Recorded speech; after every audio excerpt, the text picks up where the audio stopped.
bonjour à tous. Effectivement, le port est heureux de vous accueillir à la darse de pêche hauturière ce matin. C'est vrai qu'en 2020, on peut dire qu'on a eu une journée amère, puisqu'il n'y en a pas eu. Et donc en 2021, c'est agréable de retrouver ces journées de la mer. Elles sont dans un format un peu différent de précédemment. La thématique qui nous réunit aujourd'hui est l'économie bleue.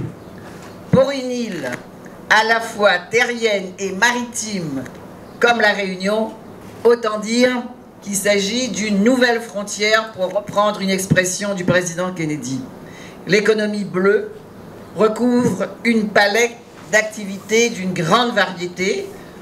Le thème est bien sûr l'économie bleue dans l'océan Indien, c'est dire l'importance aussi de l'interaction de nos îles, de nos pays, de nos ports de l'océan Indien dans le développement de cette économie bleue, à la fois en termes de développement d'une intelligence collective sur le domaine économique, mais aussi et surtout sur le domaine de la protection de l'environnement, de la valorisation de nos écosystèmes.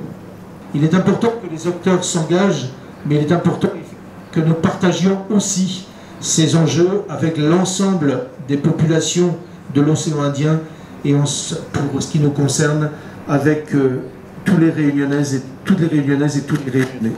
Aujourd'hui, le TCO est au cœur de l'économie bleue parce qu'à La Réunion, sur les 6 ports de plaisance, nous sommes propriétaires des 3 ports de plaisance, de la moitié, où vous avez la plaisance, vous avez des pêcheurs professionnels et tous ces professionnels-là aujourd'hui ont besoin du soutien matériel pour des équipements performants.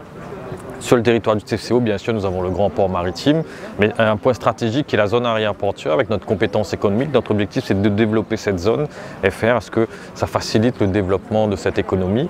Il y a aussi, nous, on veille aussi à ce que la formation des jeunes au niveau de l'école maritime, mais aussi la création de ce lycée de métier de la mer puisse être mis en œuvre parce que plus on va former des jeunes à l'économie bleue et plus on pourra exploiter les ressources qui sont autour de la Réunion parce que c'est l'équivalent de la Méditerranée en termes de surface, de zones exclusives économique.